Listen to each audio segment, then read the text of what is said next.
안녕하세요 여러분, 엘린의 다크생활입니다. 다크 컨텐츠로는 정말 오랜만에 여러분들을 다시 찾아뵙게 되었는데요. 오늘 다크해볼 책은 요시노 겐자부로의 그대들 어떻게 살 것인가입니다.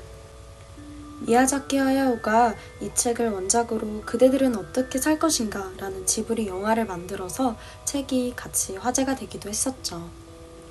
이 책은 사실 총 16권으로 이루어진 다음 세대를 짊어질 소년 소녀를 뜻하는 일본 소국민 문고 가운데서 가장 마지막으로 나온 책입니다. 책은 총 260페이지 정도로 구성되어 있고요. 손바닥만한 사이즈라서 어렵지 않게 완독할 수 있는 것 같습니다. 그럼 그대들 어떻게 살 것인가에 대한 본격적인 리뷰와 다꾸를 지금부터 시작해보겠습니다. 빼꼼 보이는 저 엽서 같은 것은 도송 작가님의 책갈피입니다.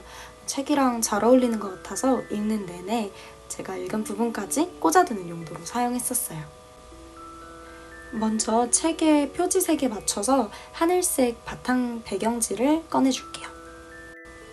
그리고 잠시 다이어리는 닫아서 옆에 놔두고 배경지를 꾸밀 만한 스티커들과 메모지를 한번 꺼내보겠습니다. 매번 그랬듯이 책의 내용이 연상되는 배경지나 책에 등장하는 요소들을 대표할 수 있는 스티커들, 조각들을 한번 골라주겠습니다. 그리고 이번에는 책을 읽는 동안 제가 책의 내용을 직접 녹음해서 오디오북을 제작했는데요. 제 유튜브 채널에 올려두었으니까 책을 읽어보고 싶으신 분들이라면 오디오북을 통해 감상해보셔도 좋을 것 같습니다. 그리고 이 영상에서는 최대한 스포 없이 책에 대한 리뷰 내용을 담고 있으니까 만약 아직 책을 안 읽으셨더라도 부담 없이 즐겨주시면 좋겠습니다. 이 책은 사실 1937년에 나온 책이고요. 국군주의가 확산되던 그 당시에 청소년들에게 자유롭고도 풍요로운 문화를 알려주기 위해서 적힌 시리즈 중에서도 윤리와 관련된 내용을 담고 있습니다. 책의 주인공은 올해 중학교 2학년이 되는 이름은 혼다 주니치, 별명은 코페르인 키가 작은 사내입니다. 주인공인 이 아이는 같은 나이의 또래들과 비슷하게 중학교인 이 시기에 굉장히 다양한 변화를 맞닥뜨리게 됩니다. 육체적으로도 정신적으로도 관계에 있어서도 굉장히 다양한 변화를 맞이하고 이는 이 아이가 성장할 수 있는 계기가 되어주기도 합니다.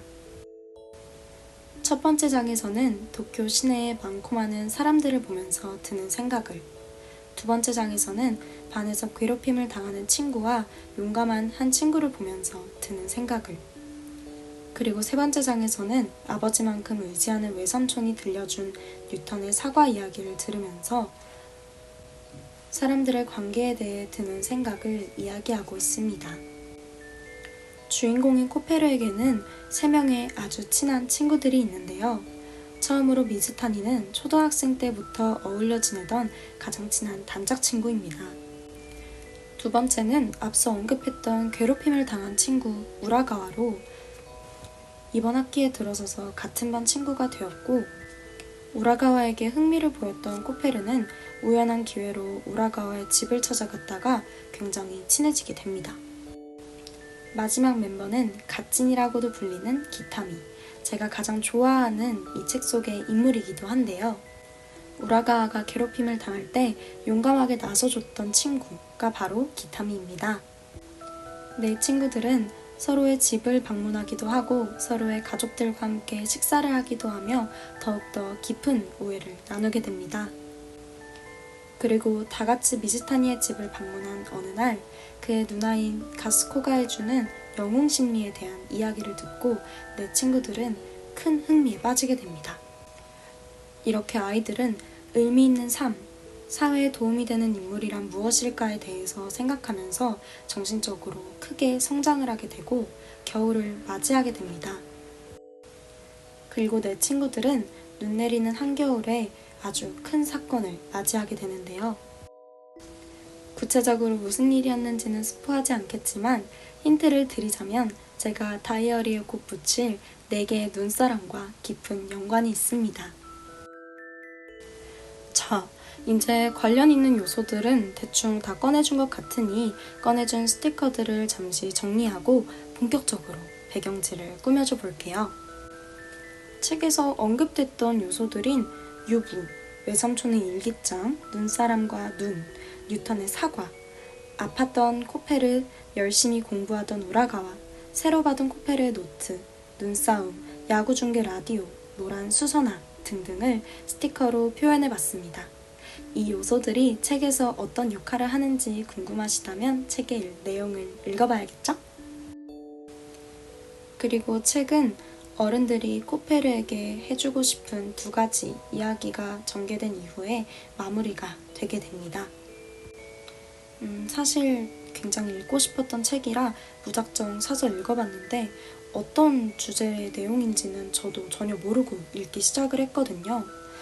청소년의 내용을 다루고 있기 때문에 이미 나이가 들어버린 제가 읽기에는 조금 늦었나 싶기는 하지만요. 사실 달리 생각해보면 우리 모두 언젠가 청소년이었던 시기가 있었잖아요. 그래서 이미 경험하고 알고 있는 내용일지라도 공감이 매우 가는 부분들도 있었고, 또 오히려 사회인이 되고 일상이 바빠지면서 잊고 지냈던 가치관들을 다시 돌이켜 생각할 수 있는 기회가 되기도 했어서 오히려 어른이 된 이후에 읽는 것이 좋지 않나 싶은 마음도 들기도 했습니다. 전체적인 내용을 생각하면 모두에게 추천하고 싶은 책이고요. 특히 일본 소설만의 잠잔한 감성을 좋아하시는 분들이라면 더욱더 좋아할 것이라고 생각합니다. 자, 그럼 이제 본격적으로 다이어리를 꾸며봅시다. 먼저 책의 제목과 제가 책을 읽는데 걸렸던 기간을 적어줄 겁니다. 저는 이 책을 완독하는데 대략 열흘 정도의 시간이 걸렸는데요. 사실 오디오북을 녹음하느라 조금 더 시간이 걸렸던 것 같아서 그냥 책을 읽는 분들이시라면 가볍게 이틀, 3일 만에도 완독하실 수 있을 것 같습니다. 책의 내용도 어렵지 않기 때문에, 그리고 분량도 많지 않기 때문에 가볍게 읽으실 수 있어서 더더욱 추천드리고 싶습니다. 완성된 오디오북도 전편 길이가 3시간 정도이기 때문에 하루만 날 잡고 들으신다면 완독하실 수 있으실 것 같고요. 제가 오디오북 배경으로 미야자키 하야오의 그대들은 어떻게 살 것인가 영화 스틸컷들을 많이 사용을 했는데요. 이 영화의 원작이 된 책이기 때문에 아무래도 자연스럽게 영화가 생각이 났고 배경으로 사용하면 참 좋을 것 같은 이미지들이라 삽입을 해보았습니다. 그런데 사실 저는 영화를 보진 않았거든요. 그래서 스틸컷에 등장하는 주인공들의 서사나 등장하는 다른 캐릭터들이 어떤 역할을 하는지는 잘 모르겠습니다. 나름대로 어울리도록 챕터 장면과 분위기가 비슷한 스틸컷들을 삽입을 하기는 했는데 실제로 어울리는 내용의 장면인지는 저도 잘 모르겠습니다. 그리고 제 기억상 영화가 상영되기 시작했을 때 당시 관객들의 평이 좀 갈렸던 것으로 기억을 하는데요.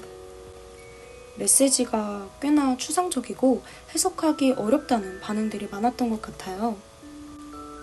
그런데 제가 영화를 보지 않았기 때문에 어떤 부분이 정확히 차용된 것이라고 말씀을 드리기는 어렵지만 일단 제가 얘기할 수 있는 건 이 책은 해석이 전혀 어렵지 않다는 것입니다.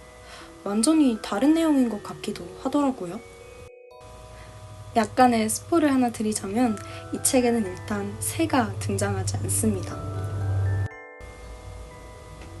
왼쪽 밑에는 제 최애 등장인물인 기타미의 이름을 일본 히라가나 스티커로 적어주었습니다. 그리고 이유를 말씀드릴 수는 없지만 책에서 우라가와의 별명은 유부라고 이야기를 하고 있는데요. 그래서 우라가와를 표현하겠다는 의미로 유부 스티커도 여러 군데 붙여주었습니다. 코페르는 사실 코페르니쿠스라는 과학자 이름에서 따온 별명인데요. 제가 가만 보니까 과학 관련된 스티커나 오브젝트들이 굉장히 적더라고요. 다음에 다쿠 관련 쇼핑을 할 일이 있으면 이런 코페르니쿠스 과학 관련 내용들을 잘 표현할 수 있는 스티커들 위주로 구매를 해야 할 것 같아요. 그리고 오른쪽 하단에 붙인 스티커는 편지인데요. 이 책에서 편지가 정말 중요한 역할을 하거든요. 그래서 꼭 다이어리에 넣고 싶어서 큼지막하게 스티커를 붙여주었습니다. 근데 사실 다이어리와 어울리는 것 같지는 않네요. 여차하면 이따가 떼버릴 수도 있을 것 같습니다. 이번 배경지에는 뭔가 메모지를 덧붙이는 게 어울리지 않는 것 같다는 생각이 들어서 테두리에 스티커들을 붙여주고 가운데에 제가 직접 줄선을 그어가지고 글을 적어줄 예정입니다. 책을 리뷰하는 다이어리에는 도대체 어떤 내용들을 적냐라고 궁금해하실 수도 있을 것 같은데요.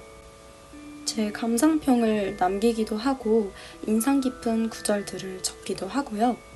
가끔 가다가는 책을 읽는 동안 이와 관련해서 있었던 일이나 제가 느꼈던 생각들?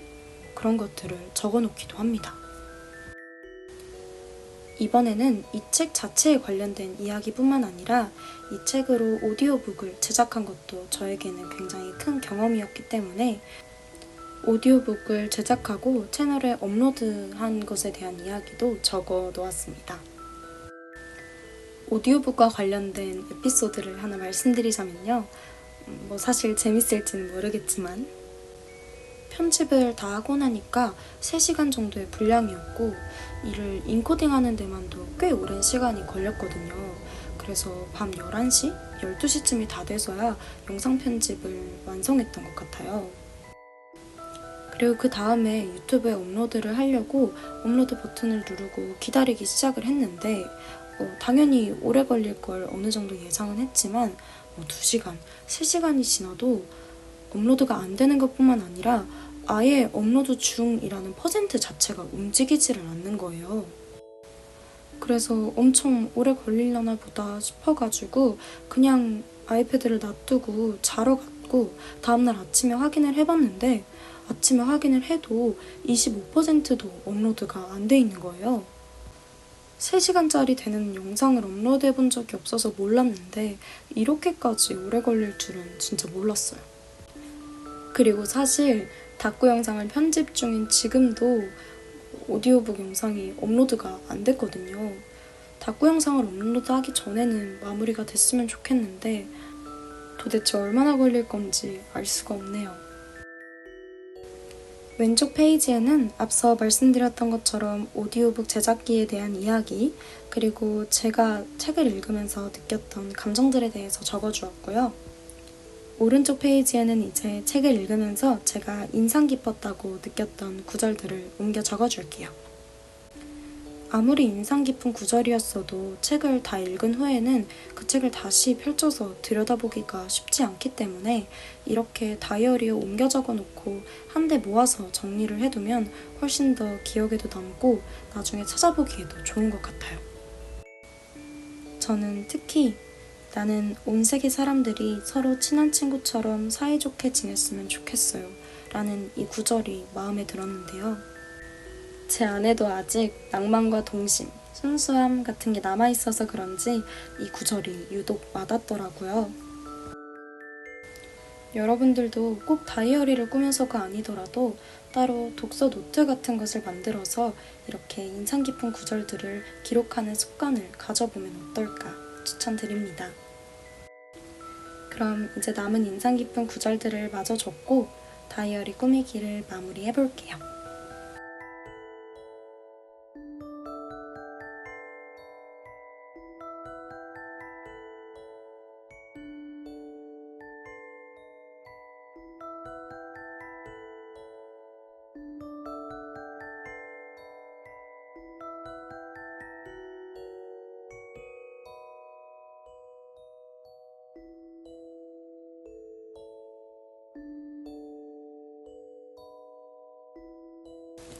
자, 이렇게 귀엽고 뽀짝한 그대들 어떻게 살 것인가에 대한 다이어리 꾸미기가 완성되었습니다.